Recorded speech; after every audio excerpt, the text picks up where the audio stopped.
और मुझे भी जितने ज़ोर से अमित ने कहा उससे दुगने ज़ोर से अनीता चिल्लाई। अमित की माँ ने जब अनीता की यह हरकत देखी तो गुस्से से आग बबूला हो गई। तुरंत अनीता की माँ को फ़ोन मिलाया। आपने अपनी बेटी को क्या सिखाया है? अपने पति को ना कहे और उसकी बराबरी करे। मेरी ज़िंदगी की सबसे बड़ी गलती है आपकी बेटी को बहू बनाना।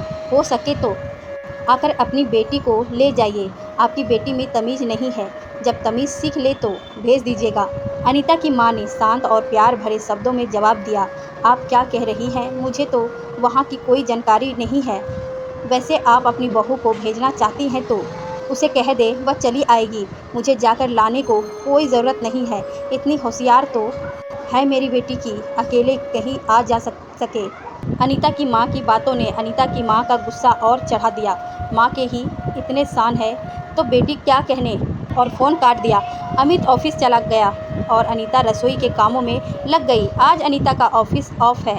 अनीता भी वर्किंग है और अनीता भी अमित और अनीता की शादी के लगभग 5 महीने हो गए हैं। अनीता ने शादी की बातें करते समय तो कह दिया था कि अनीता की नौकरी से मुझे कोई दिक्कत नहीं। वह शादी के बाद भी काम करना चाहे तो हम लोगों को कोई समस्या नहीं। अनीता भी अच्छे कंपनी में कार्यरत था। घर परिवार ठीक ठाक था। अमित के बड़े भाई की शादी हो चुकी थी और वो काम के सिलसिले में परिवार सहित दूसरे शहर में रहते थे। एक ननद थी, वो भी ससुराल बसती थी। छोटा ही परिवार था। साथ ही अनीता के काम से उन्हें कोई दिक्कत ना थी। तो अनीता के घर वालों ने शादी के लिए हाँ कह दिया। बड़े धूमधाम से अनीता और अमित की शादी हो गई। अमित और अनीता शुरुआती महीनों में बहुत खुश थे, पर कुछ दिनों बाद अमित अनीता की नौकरी छोड़ने के सपने बुनने लगा। शुरुआत प्यार से किया। अनु सब मेरा मजाक उड़ाते हैं, पत्नी कमाती है, जबकि मेरी सभी दोस्तों की बीवियां जब दोस्त ऑफिस से घर जाते हैं तो सज धज कर उसका इंतज़ार करती। ओहो मेरे सजने में, मैं भी तो जिस दिन मेरी छुट्टी रहती बेसब्री से आपका इंतज़ार करती। और दिन भर ही तो हम ऑफिस में रहते हैं, बाकी रात तो हमारे प्यार की साक्षी बनता ही है। तुम नहीं समझती हो अनीता, मैं नहीं चाहती कि तुम इतनी मेहनत करो। तुम बहुत नाजुक हो और ऑफिस का प्रेशर जानती हो। मुझे लगता है क्या मैं तुम्हारी ज़रूरतों को पूरा नहीं कर सकता जो तुम बाहर काम करती हो। अमित अनीता पर काम छेड़ने के लिए हर तरह से दबाव बनाने लगा। देखिए जी, आप जानते ही हैं कि मेरा अतिरिक्त खर्चा कुछ भी नहीं है जो आपकी या मेरी कमाई से पूरा नहीं होगा। पर मैंने आज काम करना शुरू नहीं किया है। मेरे माता पिता ने मुझे पढ़ाया तो मैं काम कर रही हूँ। साथ ही अपने तो शादी के पहले कहा ही था कि शादी के बाद भी तुम्हारे काम करते रहने से मुझे कोई ऐतराज़ नहीं। गुस्से में आ जाता था अमित, फिर भी खुद को संभालते हुए कहता, तुम्हें देखकर तुम्हें खोना नहीं चाहता था, इसीलिए कहा। और मुझे अपने प्यार पर यकीन था कि मैं तुम्हें नौकरी छोड़ने के लिए मना लूँगा। देखो अमित, किसी से ज़बरदस्ती अपनी बातें मनवाना बिना दूसरों की भावना समझने इसे प्यार नहीं कहते हैं। और आप रोज़ रात इस टॉपिक को लेकर ना बैठे।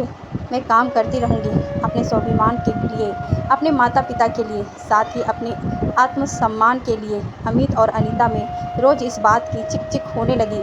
अमित कभी नाश्ता छोड़ चला जाता, कभी रात देर से आता, अनीता से बातें भी कम करता। वह अनीता से कहता, मैं तुमसे बस एक चीज़ जानना चाहता हूँ कि तुम नौकरी ना करो और तुम मेरे लिए अपनी नौकरी नहीं छोड़ सकती हो, इसे ही पत्नी कहते हैं। अनीता कहती, 5 सही कारण बता दीजिए जो मैं काम ना करूं। सबसे बड़ा कारण तो है तुम्हारे पास तुम्हारा पति नहीं चाहता है। मेरा पति कल को चाहेगा मैं अपनी माँ से बात ना करूं, कल चाहेगा मैं खाना छोड़ दूं। ये कोई मानने वाली बात नहीं है। अब तुम मुझ पर दबाव मत बनाओ। कभी कभी अनीता की माँ भी कहती, बहू अमित कहता है तो छोड़ दो ना, काम वैसे भी औरत को घर में कोई काम होते हैं। तुम बच्चा जनोगी, बच्चे का देखभाल और महिलाओं के वो मुश्किल दिन भी तो आते हैं। आखिर जब तुम्हारा पति कह रहा है तो तुम क्यों झेलना चाहती हो। और औरतों को घर की लक्ष्मी घर का गहना है। अपने पति की इच्छा रखने के लिए छोड़ दो काम। माँ, जब मैं माँ बनूंगी तो ऑफिस मुझे मात्र अवकाश देगा और मैं घर भी संभाल ही लेती हूँ। और वो मुश्किल दिन के लिए ऑफिस में व्यवस्था है, अलग वॉशरूम, साथ ही महिलाओं को तो विवेकावकाश भी मिलता है। हर महीने सब कुछ सामान्य चल रहा है तो फिर काम छोड़ने की क्या ज़रूरत है? आप भी तो कम से कम अमित का साथ ना दें। बस इसी तरह रोज़ अनीता की नौकरी को लेकर विवाद होने लगा। आज तो उसने कह ही दिया, तुम नौकरी छोड़ोगी, ये मेरा अंतिम फैसला है। उस पर अनीता ने भी कह दिया, बिल्कुल नहीं। कभी सामान्य कभी विवाद, जिंदगी चल रही थी दोनों की, पर अनीता छोटी मोटी परेशानियों से घबराती नहीं थी। कुछ दिन बाद आज अचानक अमित की माँ की तबीयत ज़्यादा खराब हो गई। आधी रात नज़दीक का कोई अस्पताल खुला ना था। अनीता का एक दोस्त डॉक्टर था, उसने उसे फ़ोन कर घर ही बुला लिया। अनीता के दोस्त ने माँ जी को देखा और बगल का अस्पताल खुलवाया। माँ जी को जल्दी से एडमिट करवाया। साथ ही माँ जी के इलाज में काफ़ी खर्चा आया। अमित के साथ साथ अनीता के जमा पैसे भी लग गए। 15 दिन बाद माँ जी होश में आई। बहू को सामने देख कहा, बेटा अमित, माँ जी वो ऑफिस गए हैं, आज मैं हूँ आपके पास। एक दिन वो और एक दिन मैं रहती थी आपके पास, दोनों एक साथ छुट्टी नहीं ले सकते थे ना, अब आते ही होंगे। आप चिंता ना करें, आप बिल्कुल स्वस्थ हैं। अमित के ऑफिस से आज जाने के बाद अनीता और अमित माँ जी को लेकर घर आ गए। माँ जी को अमित ने सारी बातें बताई, कैसे अनीता की डॉक्टर दोस्त ने अस्पताल खुलवाया। जब अमित के पास माँ की इलाज में पैसे कम होने लगे तो कैसे अनीता ने अपनी सारी जमा पूंजी माँ सास के इलाज में लगा दिया। कैसे अमित की नौकरी को भी बचाए रखा और अपना भी ऑफिस जाते रही और तन मन से सास की सेवा किया है अनीता ने। आंखों में आंसू आ गए सासू माँ के। बेटा बहू हमारी कामकाजी हैं, इससे आज तक हमें कोई परेशानी तो नहीं हुई, पर इसके कामकाजी होने से मेरी जान बच गई। हाँ हाँ माँ, मैं भी शर्मिंदा हूँ अपनी छोटी सोच पर। अनीता ने ज़रा भी मुझे बुरा नहीं महसूस करवाया। बहू से मैं भी माफ़ी मांग लूँगी। तब तक अनीता की माँ भी अपने समधन को देखने आ चुकी थी। अब कैसे हैं समधन जी? ठीक हूँ।